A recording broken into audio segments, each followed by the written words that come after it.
Alright, boys and girls, welcome to episode 5, is it? Of my motovlog. So today, two little adventures. Well, first one is I'm going to find this place that's like a motorsport park. Well, what it really is actually is like a ski resort, but obviously it's there's no snow at this time of year now. It's all melted, so they've got a sort of, I think it's 4 massive car parks that can hold something like 10,000 cars, it's written on their website, and they basically just rent them out for anyone who wants to do motorsports activities. So I'm going to go over there, ask them how much it costs. Can I just do it by myself? Do I need to like arrange a group party? Like, is it only group bookings, or can I just rock up myself? And yeah, that's it. Just sort of check all those sort of details out. From the website, it seems pretty chilled out. Like, they've got raves up there and stuff. There's like nighttime events is okay. They got flood lighting. There's a restaurant there. There's like all toilets and stuff. So it seems like a pretty cool event, and all the pylons are just there so you can make your own course, because it's basically just a big open space. So that's the second job. First job is I'm looking for this place. It's called Sekigahara Battleground. It's on the way to the ski place, so I figured I'd go and check it out. But I sort of got lost. Oh no, it's okay. I'm good. Here it is. So this place is this huge battle that took place in Japan in the 1600s. No, actually in 1600, which was like the defining sort of battle of sort of modern-ish Japan. Like, from that point on, the shogunate sort of ended its rule, and that was kind of like the last battle that sort of separated, how would you say it? It sort of was the first thing that brought about the start of a sort of democracy. Not really democracy, but it ended that like king and queen type rule of the land, which which isn't cool. So anyway, let's go and have a look at it. Seeing as it's on the way and it's the most famous battle in Japanese history, might as well go and have a look. Off we go. Let's switch to that fancy new GoPro slow motion thing, see what it looks like. Okay.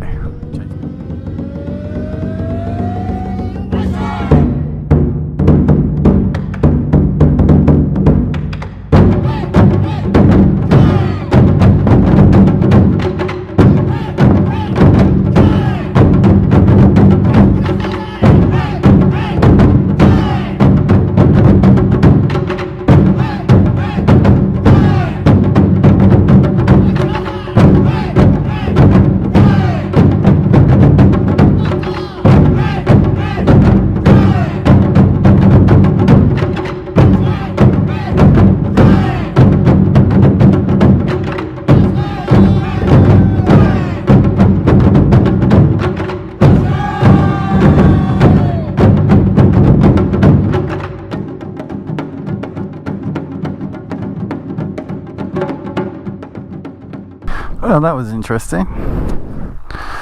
Sort of, if you're into that sort of thing. I met a couple of bikers up there. Weren't very friendly, as per usual. But, yeah, it was alright. Now, onwards to the place where we can hopefully get some bike practice done. Don't think it'll be happening today, but at least I can find out the prices and whatnot. And if bikes are allowed, I guess it's okay. Like, they do drifting up there, car drifting, so I guess shouldn't be a problem having bikes. But I'll ask them as well, like, is this bike too loud? They will probably say yes. Anyway, let's skip through this boring town part and get to the twisty roads. See you in a minute. So let's go and check it out. Wow, very pretty around here. Nice. Cherry blossom, pink flowers. Oh, I'm riding into the cherry blossom. Awesome. And the river's a bit low. Yeah, guess we haven't had that much rain this year. I think May, end of May and early June is like the monsoon season, and then it's gonna be raining like pretty much non-stop for a week, and also it becomes humid as hell. So that's another reason why you never see people wearing leathers in this country. Because in the summer it's so damn humid, unbelievably humid. I guess it would be 100%. If anyone's ever been to Thailand or Malaysia, it's pretty much the same as that. Excuse me.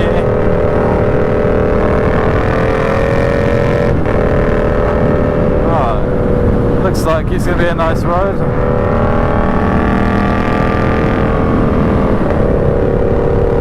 Just take it nice and easy today. Enjoy the scenery.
It's very picturesque. Nice river down there flowing, cherry blossom trees. Cool.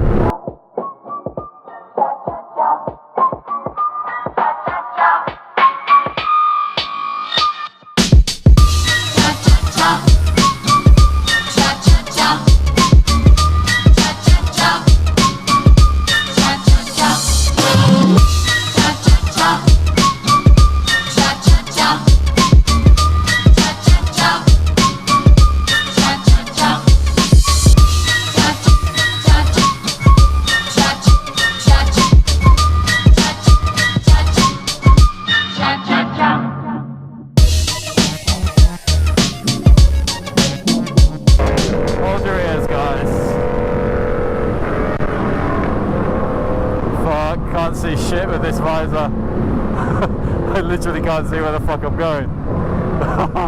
Oh dear. Okay. The light at the end of the tunnel.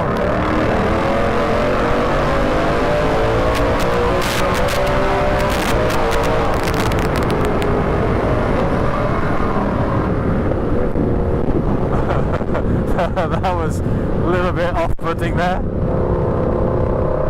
Main beam is on as well, but this visor's so tinted. Does this go left? Yeah. That would be an embarrassing way to die, wouldn't it?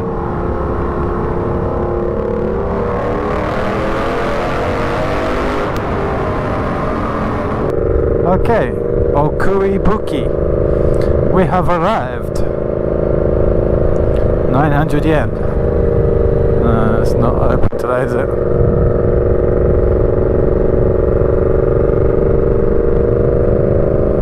Looks like someone's crashed into that guardrail. Oh, okay. This is it, is it? Okay. It's a bit freaking hilly. I suppose you are on a mountain. Be alright for a car, but it'd be nice to have it a bit smoother, a bit flatter for bikes. Mind you, it'd be alright. There's a little painted sort of line on the ground. Set out your pylons, cones. It says on the website there's four car parks. So that was the first one. Where's number 2? Oh, you don't want to go flying off here. Okay, number 5. A bit small. A little bit small, that one. Okay, number 4. What's this one look like? Oh yeah, not bad. Some sort of event going on. Another one here. Looks a bit sandy. Looks a bit slippery. And this one, oh, this one's a bit shitty. Anyway, now where's the office? Let's go and find someone to ask.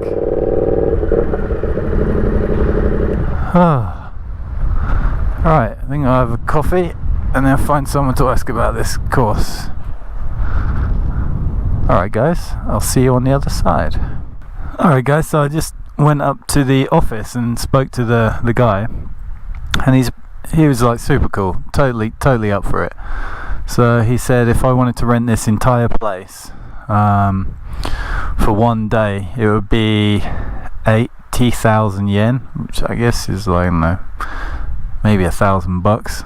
And then if I rent this whole place, I can invite as many people as I want. If I want to do like an actual event, then they've got a PA system where I could do a rider's briefing, morning briefing, something like that. And over there somewhere they got a bunch of pylons that I can make a course out.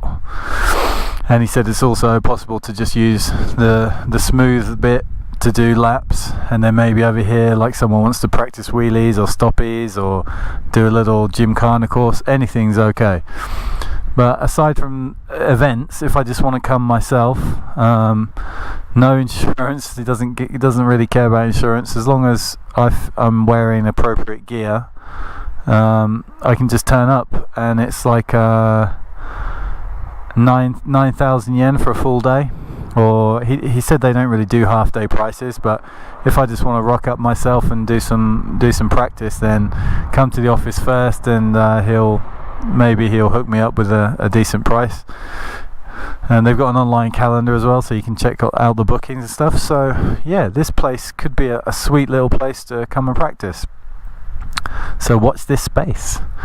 Right, so this video's turned out to be pretty long, but I'm going to head back now, and apparently there's a massive dam nearby, so I'm going to go and check out the dam. The guy told me there's wild monkeys all over the place, so let's go and try and find some monkeys. Off we go.